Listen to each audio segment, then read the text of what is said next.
David Cooper was born in Manchester in the 1950s, and like any young Manchester City fan, he dreamed of playing for his beloved Blues one day. And luckily enough for Dave, he realised that dream by breaking into the team as a young teenager. He went on to have a fantastic career with the Citizens, a career that saw him represent his country over 50 times. But as his career was coming to an end, he decided to move to America, where he got the chance to play up front for the New York Cosmos with his idol Pelé. After his playing days were over, he spent a few years travelling around the world before moving into management. Through the 80s, he managed several teams, most notably Everton and Barcelona, before getting the biggest job in English football.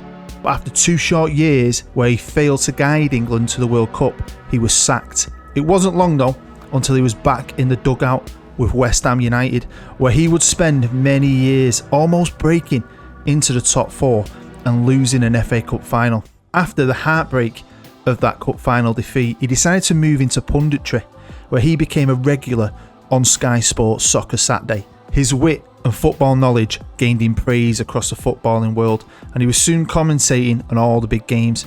But one night, as he was covering an England World Cup qualifier, he made a very sexist comment about the female line's person. Thinking his mic was turned off, the whole country heard what he said. And with all the uproar it caused, he was sacked instantly by Sky Sports and hung out to dry with no job and no future in football. Now, in the present day, and several years after the scandal with Dave Cooper, Sunderland were looking for a new manager. Recently purchased by 23-year-old French billionaire Kirill Louis Dreyfus, he had become unhappy with the current manager Lee Johnson and wanted a change. Estimated to be worth around £6 billion, he had taken his love of football from his late father and former Marseille owner Robert Louis Dreyfus, and he had inherited all his father's business acumen. Now, Kirill refused to put large amounts of money into the club until they reached the Premier League. He wanted to do things on a budget and cut his cord accordingly, so he sold 3 of Sunderland's best players to balance the books, something that angered most of the fans. And not long after this, he was spotted at Euro 21 with a very familiar face, David Cooper, whilst watching an England game. He was a huge fan of Dave's and knew his father had once tried to sign him as Marseille manager many years earlier. He wanted an experienced manager, a manager he knew his father would approve of, but most of all, a manager he knew he could get on the cheap. So to the shock of everyone in world football, he brought Dave Cooper out of the wilderness and appointed him as the new head coach of Sunderland Football Club. Dave really couldn't believe he'd been given a second chance to get back into football. He thought those days were well and truly over. He was going to give this opportunity everything he had, despite what was being said about him in the press. The trouble was, young Kirill had big expectations for the season. He wanted promotion, but if Dave was going to get promotion, he would have to do it with players he had already. He wouldn't be getting any money to spend. After one training session though, it was obvious that they were in dire need of a centre-back, a central midfielder and a striker. But with no money, he needed an action plan to take to the boss. He had an idea, a crazy idea, but one he believed could possibly work. He organised a board meeting with the owner and laid out his plans. He explained to him that over the years he had kept files on every single player he had ever watched, and that he had 3 players in mind that he believed could possibly help them gain promotion. 3 players that they could get for free on cheap wages, who potentially are all still Premier League level. The only problem was all 3 had issues and hadn't played for years and could possibly take some convincing. The gaffer agreed to Dave's idea and gave him the green light to go and get them. Dave wouldn't have to travel too far to meet the first player, as he lived in Newcastle. He was on his way to meet Sean Walker, former midfielder and Newcastle United star. Now, Sean once had the footballing world at his feet, hailed as an ex-Gaza, but better. He should have become a world star, but like Gaza, trouble followed him around. His short England career ended with his diva-like behaviour and a fight with a teammate. Too many late night drinking sessions, too many sex parties, too many drugs, and too many porn star girlfriends, all added to him not reaching his full potential. And when he failed a drug test and was caught with 1,000 grams of cocaine, his football career was well and truly over. After being cut by Newcastle due to him receiving a 2-year prison sentence, he was released looking a little worse for wear. Over the years though, he'd become a reformed character, now a mental health and drug addiction specialist for the charity Evolving Mindset. He had really turned his life around. Deep down though, he still dreamed of one day playing football again. So when Dave offered him the chance to return and to put him on an intense fitness programme, he jumped at the chance, even if it was going to be with Sunderland. With Sean signed, Dave set off to Tibet with his next file in hand. He was on his way to find former striker and Chelsea teenage sensation Harry Dixon. Harry had come all the way through the Chelsea academy, something he was proud of, being a Chelsea fan, and at 19 had helped them win the Premier League in 2015. He'd also been touted as England's saviour, making several appearances for his country and scoring nearly a goal every game. But not long after he'd won the Premier League, tragedy was about to strike this young starlet. His parents tragically died in a gas explosion at their home. Harry was completely grief-stricken by the loss of his parents, and at only 19 had a complete mental breakdown. He needed to get away and find peace of mind, so he turned his back on football.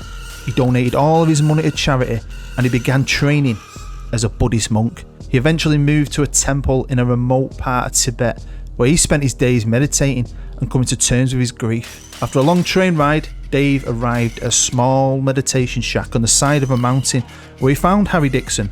Now a fully fledged Buddhist monk, he proposed his ideas to him. Now, although Harry loved his life, he did miss football and decided he was not only going to sign for Sunderland, but it could be a great way to spread Buddhism to the masses. With his new midfielder and striker signed up, Dave had one more position to fill. He needed a centre-half, and he was going to take a risk on a former player nobody else wanted to take a chance on. Former Manchester United defender Jamie Cardwell. Jamie had won it all over his long career at the heart of Manchester United's defence. The former Welsh international had a career most would envy, gaining 76 caps and 9 goals for his country. A career though that would end sooner than most thought, because Jamie had a deep secret that at the time nobody knew about.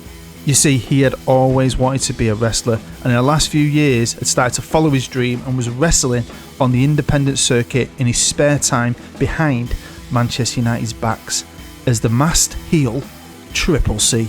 A nickname given to him by an ex-girlfriend who had described his penis as being the same size and shape as a Coke can. I'll let you decide what the third C in his name stands for. Now, obviously, every time he entered the ring, he was risking injury, and if he got injured, he would be in breach of contract with United. And on one fateful night, the inevitable happened. He took a mistimed super kick to the neck, a kick that completely shattered 3 of his vertebrae.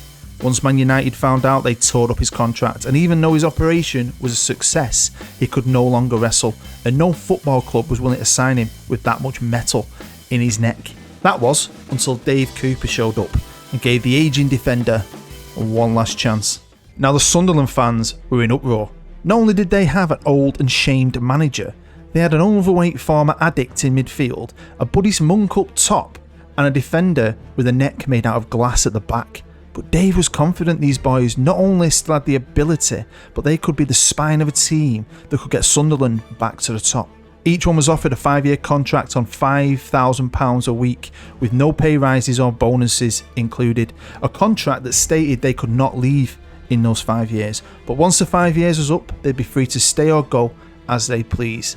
With only one pre-season game left to play, all 3 players were ready to make their debut at the Stadium of Light, and boos quickly turned into cheers as all 3 were instrumental in a 5-0 victory, rolling back the years in style. But this was a friendly. Could they really help Sunderland get promoted? Would this gamble pay off? Dave Cooper believed it would. But do you? Hello and welcome to the infamous 4, another story video on my channel. As always, thanks for joining me. It's massively appreciated. Your view is huge, but if you feel generous, you can always hit a thumbs up. Love to know what you think down below in the comments. If you're brand new and enjoy this, hopefully you'll subscribe. You might go and check out my current Let's Play with Manchester Central. And if you do like these kind of stories, as cheesy as they are, just a bit of fun, there's a playlist link down below in the description. I've made loads over the years. So yeah, the infamous 4. You've seen the story. We've got an old manager who was disgraced. He's been given a second chance, and he's took a chance and given 3 players a second chance. We've all been out the game for various amounts of time, for various reasons, all coming to Sunderland. And can they be that catalyst to help Sunderland climb through the leagues? Well, we're going to find out in this video. Hopefully you're going to enjoy it. And I can't wait to share it with you because there's a good few little stories to tell. So should we tell them? And we'll start right here with Sunderland Football Club, who are currently in Sky Bet League One. I still find that crazy because of the size of the club. I remember them being in the Premier League. It is kind of insane. But, you know, this is a new dawn for this club. And they've got a new manager and 3 former stars.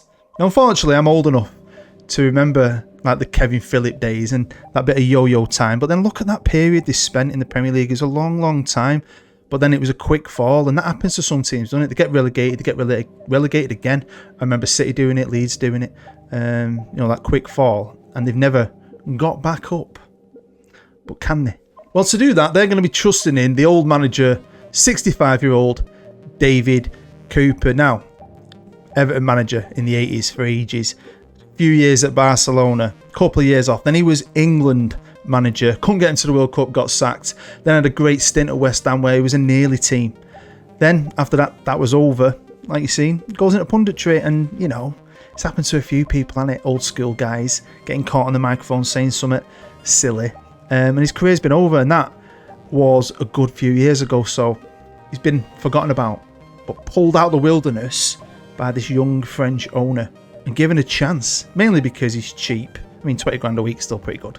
I had to give him a career. And look at his career, it wasn't bad. It wasn't the longest, but back in the day, you know, injuries, they catch up with you. So, you know, he got into that team as a kid at City and played there for many, many years, obviously finishing his career with the New York Cosmos. Now, if we go on his information, you'll see he's got his pro license, of course, got all his favourite clubs that he's been at in the past. He's outspoken, his favourite personnel, the lads that have come in. He's also good mates with his boss, which might help him. We'll have to see. Now, he's got a preference to be at Sunderland because he don't want to be anywhere else. This is his last shot. Next up, we've got Sean Walker. Now, what I've done with these players is they've all got future fees set in place to lock them in for 5 years because I want them to stay for 5 years. And then they're all going to go to different clubs for different reasons, which you'll find out later in the video. But yeah, Sean was the next Gaza. Now, of course, he's been out the game since 2014. He played for Newcastle for 4 years, 112 games, 45 goals. Dynamic central midfielder.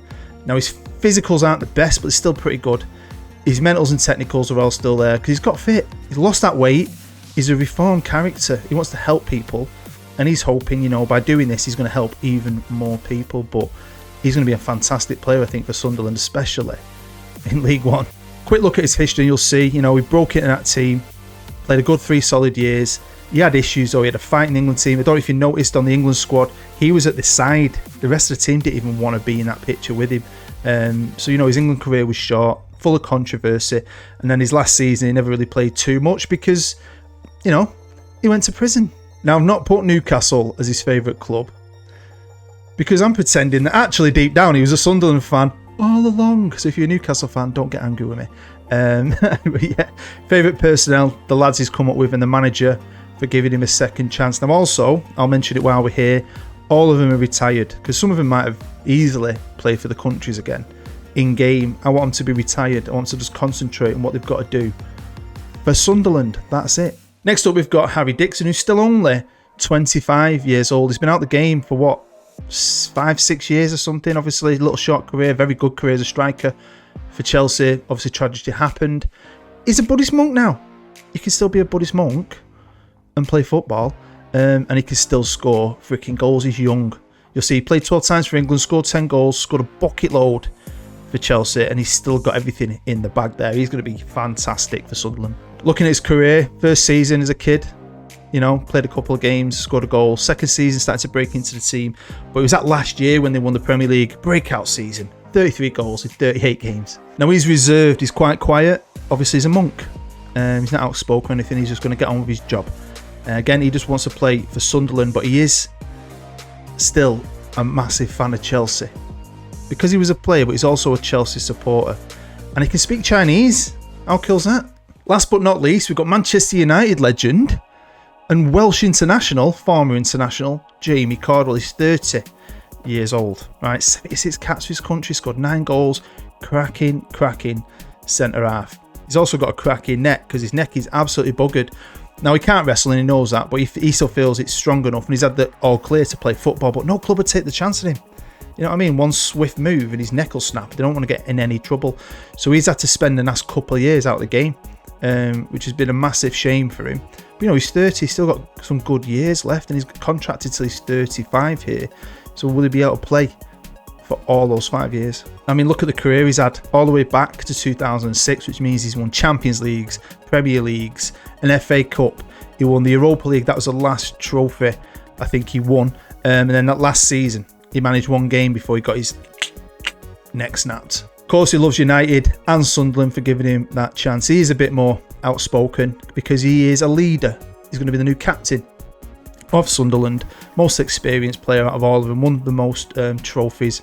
Good old Terry Tibbs. Now, Terry is all their agents. He's going to be looking after his clients, even though, well, none of them can make a move apart from Dave Cooper. I mean, they're all set in stone. If you put a future transfer in place, they ain't going anywhere for 5 years, and I wanted to lock him in. But Dave, if he fails, even though he's great mates with the gaffer, he could be up for the chop. So we're not going to jump forward and look at every single year.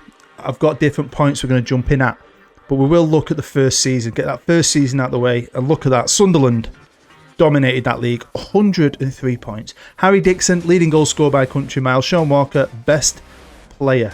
So in that second season, Sunderland went straight up, just on 93 points, beating Brentford by a point. So that is back-to-back promotions, right?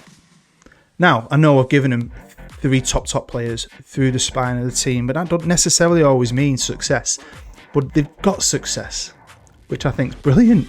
Straight in the Premier League as quick as possible. Now, of course, in real life, Sunderland won the Papa Johns in 2021, beating Tranmere in the final. Well, they went back-to-back, beating Oxford with the new boys and Dave Cooper in charge, picking up a trophy. So 2 league titles and a Papa Johns. Then in their first season and the boys' 3rd year of their contracts in the Premier League, of course, they finished 11th. Look at that. 48 points. I'm happy with that. Nowhere near relegation. Mid-table, that's respectable for your first year in the Prem. The next year we're seeing a bit of a dip, so I'm wondering that some of the players are getting older, especially Jamie Cardwell. You imagine with Harry Dixon up top though, he's still scoring goals. We'll have a look in a minute. Is he scoring goals in the Premier League? But 37 points. That's dodgy. You're normally looking at 40, aren't you, to survive, but then look at bloody, is it Fulham? Yeah, Fulham at 13th with 38 points. Then I saw this. It's the last season. 5-year contracts are about to end. Sunderland finished 14th, but they've got a European thing next to the name. What is it? What do we reckon? They've won the FA Cup. Now, anything can happen on this game. If you watch my Manchester Central series, you'll know Aston Villa, who finished bottom of the Premier League, beat Manchester United in the FA Cup final 3-0. The year they got relegated. This anything can happen on this game. It's crazy sometimes, but I'm just chuffed with this because this is like a major trophy. They're never going to win the Premier League, and the boys are going now anyway. So in their last year to win the FA Cup, and not only that, they beat Arsenal 4-2, Brighton 3-1, Swansea 3-0, and West Ham, one of Dave Cooper's former teams, 3-1. Fair enough. It's this Man City 2-2. So they went 1-0 up, City pulled back, then City went 2-1 up, then they instantly replied and then beat them on penalties. That's fantastic. And then Liverpool in the final, Dixon's scoring. But I don't see Jamie Cardwell. He's still here, do not fear. I've gone back on all the save file. He was suspended for the final. So he would have played in it, and he's still got an FA Cup winners medal. So that's cool. I'm happy with that. And he's still pretty good, isn't he? The veteran centre-back, 34, is going to be turning 35 soon.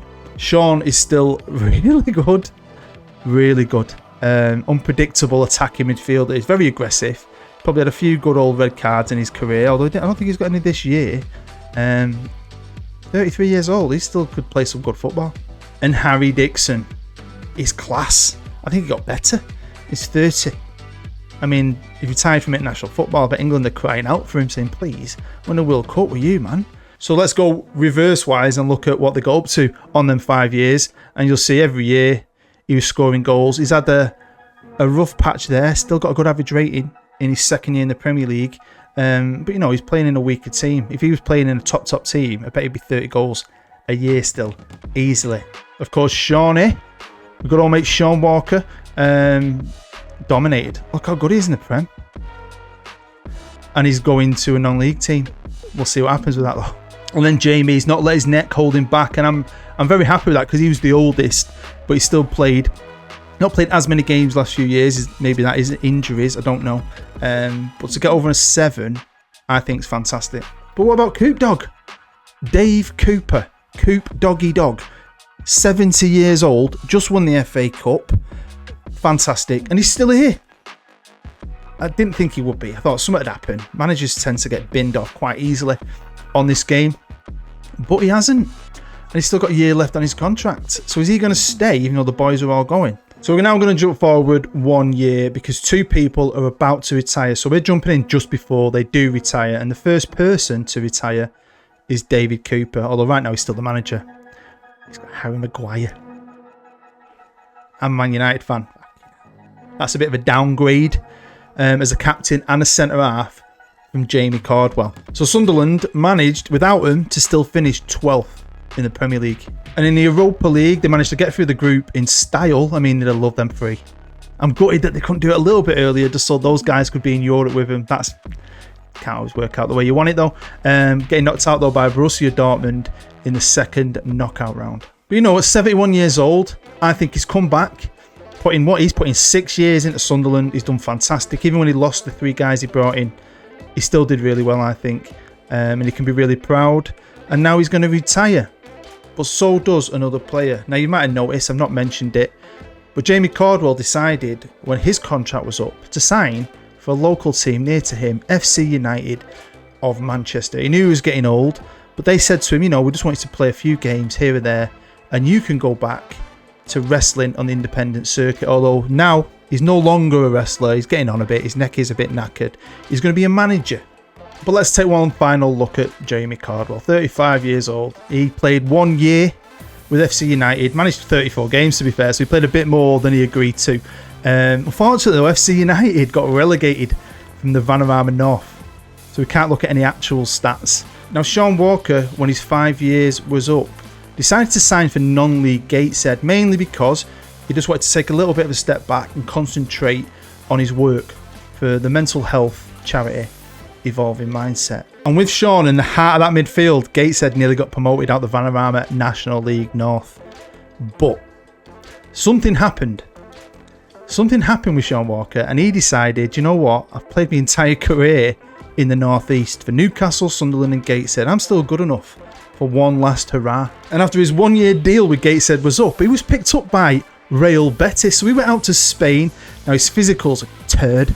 You know, he was never the fittest, but he's still a very good player. And he managed 23 games for Betis at 35, which is brilliant. Got a good deal as well, 52 grand a week. That's a nice little earning for 12 months of football. Now then, on to our final player. It's the year 2031. We're 10 years into this, and it's just before Harry Dixon decided to retire. Now, he decided when his 5-year contract with Sunderland was up, he was going to go back out to China, to a club as close as possible to his Buddhist temple, to concentrate more on his work with them. Something pretty cool happened. Now, whenever I do this, and I do these stories, and I have these characters who, you know, start at a club, like The Last Chance, Sheffield Wednesday lad, you've just got to let it run and see what happens, and that's all I do.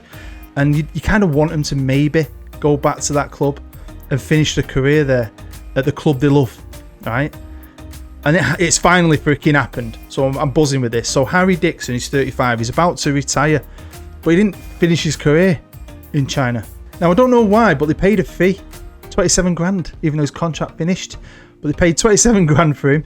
So he's gone out to the Super League. Looks like he's played a bit of that season, played a good chunk of the next, and then played a third season before Chelsea buy him for 2.8 million. So he's getting into his 30s here. But he goes to Chelsea. Look at that. Oh my God. See, I've not looked at this. I wanted to save this because, you know, I knew Jamie didn't do anything because I didn't have the league running. I knew Sean didn't win anything. But I thought when I knew he'd gone to Chelsea, I thought there's a chance, isn't there? I didn't think that he'd end his career nearly last year winning the Premier League. So he's won another title with Chelsea, winning the Champions League, and he's gone and won the Community Shield. But what about Sunderland? How did they do after everybody left? Well, Dan Petrescu followed in Dave Cooper's footsteps and got sacked. Then they had a caretaker boss, and then they've had this guy. I can't pronounce his name, but he's been there a long, long time. Ooh, I didn't know that either. So Sunderland got themselves relegated. Wow. And a couple of years ago, the young Frenchman decided to sell up. So he got him in the Premier League, probably made a fortune, sold them on for a huge profit. So there we go, that is the end of the Infamous 4. I hope you enjoyed it. It was just a bit of fun. I've really enjoyed that one. It was a lot of fun to make and put together and see how it developed. No murders, no drama, no treachery, like in some of the other stories. You know, just 4 guys. You know, some had made bad choices, some had made mistakes, all given a second chance. I think it worked out pretty well. Buzzing that Harry Dixon went back to Chelsea. Can't predict these things, so I was well happy that he went to finish his career where it started, at the club he loved, and happy for everyone. Happy Dave Cooper didn't get the sack, and happy they won an FA Cup, and they all managed at least to keep him in the Premier League. So yeah, loved it. Hopefully you did too. Like I said, if you're brand new, feel free to subscribe, go and check out some of the stories. Anyway, thank you for watching this. Your view is massive, absolutely massive. Hope you're happy, hope you're safe, and booed. Bye bye.